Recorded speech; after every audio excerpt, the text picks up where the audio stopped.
Hello friends, मैं आपके साथ लेके आई हूँ अपनी स्टोरी का वो पार्ट जो मैंने आपको पहले इंट्रोडक्शन वाली वीडियो में बताया था। एक बार मैं फिर से आपको अपनी स्टोरी से इंट्रोड्यूस करा देती हूँ।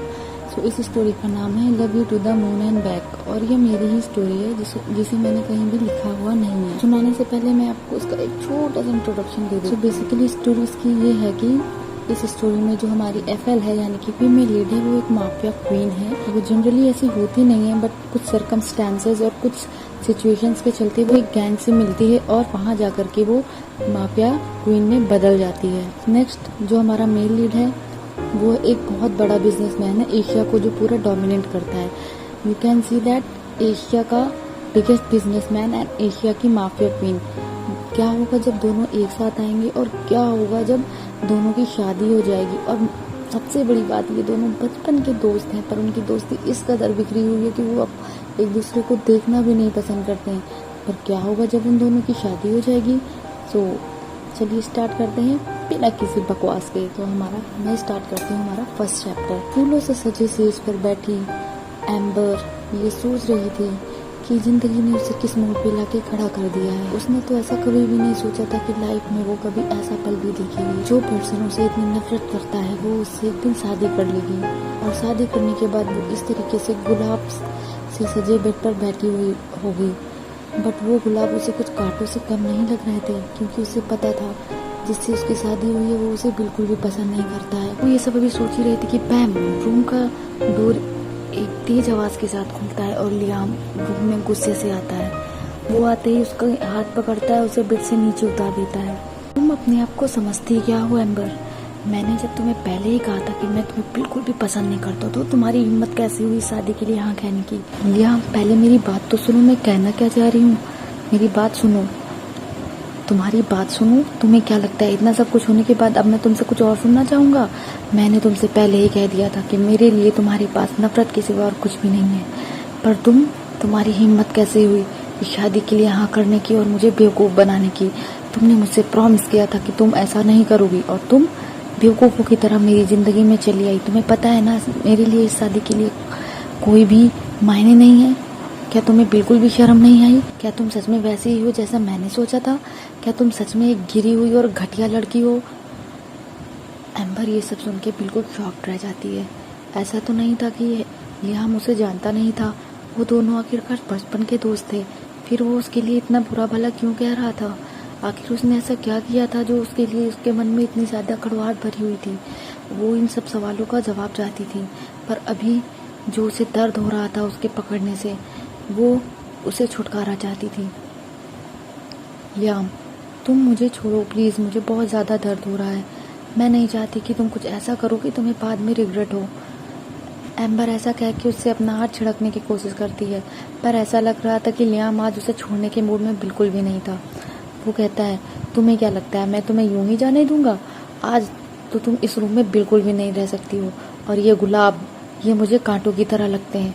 तुम्हें क्या लगता है कि मैं तुम्हें अपनी वाइफ एक्सेप्ट कर लूंगा पूरे दुनिया के सामने? देखो लियाम, तुम्हें मुझे अपनी वाइफ एक्सेप्ट करना है या नहीं ये तुम पे डिपेंड नहीं करता है। हमारी शादी हो चुकी है और तुम्हें पता है कि हमारी शादी ग्रैंडपा ने कराई और मैं ग्रैंडपा को मना नहीं कर सकती। अगर तुम्हें इतनी ही नफरत थी मुझसे तो तुम खुद जाके ग्रैंडपा से बोल देते। ऐसा तो नहीं था कि मैंने तुम्हें रोक लिया था, मैंने तो नहीं कहा था कि तुम मत जाओ। तुमने तो ऐसा कुछ किया नहीं और तुम आके मुझ पर भड़क रहे हो। और रही बात तुम्हारे इस रूम में ना रहने की, तो तुम क्या चाहती हो मैं इस रूम से चली जाऊं?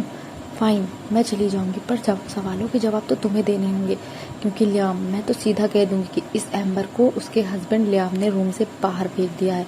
तो उसके बाद जो सवालों के जवाब देने होंगे वो तुम खुद देना, उसमें मुझे उलझाने की कोशिश मत करना। लियाम ये सब सुन के उसके हाथ को जाने देता है और कहता है वाओ।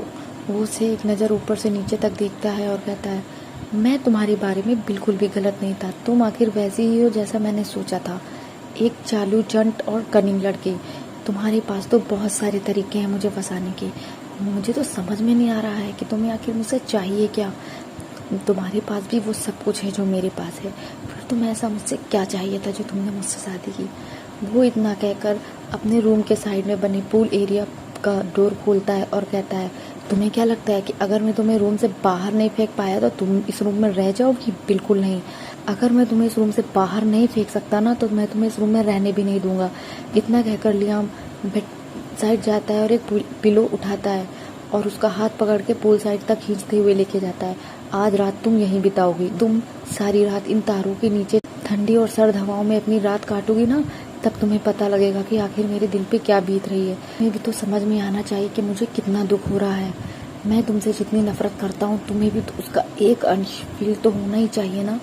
तुम्हें भी तो समझ में आए कि क्या होता है जब कोई पर्सन किसी से इतनी नफरत करता है। तुम देख लो आगे तुम्हें क्या करना है, मैं जा रहा हूँ, गुड बाय। इतना कहकर वो अपने रूम में जाता है और अपने रूम का दरवाजा अंदर से बंद कर लेता है। वहीं एम्बर उसे ये सब करता हुआ देखती है और सोच रही होती है कि क्या ये वही लड़का है जिसे मैं अपना बेस्ट फ्रेंड कहा करती थी, या शायद मैं इससे थोड़ा सा कहीं प्यार किया करती थी। ये ऐसा कैसे हो सकता है? हमारी दोस्ती तो ऐसी बिल्कुल भी नहीं थी। हम तो शायद एक दूसरे के लिए मर मिटने को भी तैयार थे, पर आज देखो इसने मेरे साथ क्या किया। क्या इसके मन में मेरे लिए ज़रा सी भी दया नहीं है? अगर दया ना सही कम से कम इंसानियत तो होनी चाहिए थी। हम एक साथ पले पड़े, हम एक साथ खेले कूदे, हमने सब कुछ एक साथ किया, पर उन 2-3 सालों में ऐसा क्या बदल गया जिसने मेरी दुनिया ही पलट के रख दी। उसे कुछ समझ में नहीं आ रहा था और आधी रात बीत चुकी थी। सर्द हवाएं, जैसा कि उसने कहा था, वो उन सर्द हवाओं को फील कर पा रही थी।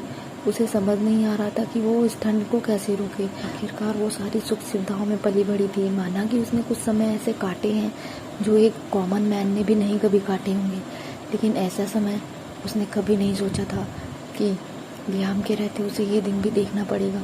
यही सब सोचते सोचते उसका हाथ उसके कलाई पे जाता है। वो देखती है कि उसकी कलाई से खून बह रहा था। वो लगता है कि उसने मेरे हाथ को कुछ ज़्यादा ही पकड़ रखा था और मेरे हाथों की बैंगल्स टूटकर मेरे हाथ में गड़ गई। लियाम, तुम इतने क्रूर हो कैसे सकते हो? वो दर्द से करा रही होती है। भले ही चाहे जितनी चोटें उसने खाई हो जिंदगी में, पर लियाम का दिया हुआ छोटा सा भी दर्द उसके लिए घाव था और शायद ये दर्द उसका इतनी आसानी से कम होने वाला नहीं था। Okay guys, so I know कि ये मेरा फर्स्ट टाइम था और मैंने अच्छे से स्टोरी आई डोंट नो करी है या नहीं, but you can guys just bear with it, okay. और इसका नेक्स्ट पार्ट मैं जल्द लेके आऊँगी। Like my video, subscribe my channel and do share with it your friends and also please please please love it, okay. और आगे वाली video को भी देखना क्योंकि ये मेरा फर्स्ट टाइम है रिकॉर्डिंग का और मैंने इससे पहले कभी ये किया नहीं है, but you know I have a lot of stories in my mind, so I just wanted it to share with you guys. Thank you, love you all, bye bye, see you in the next video.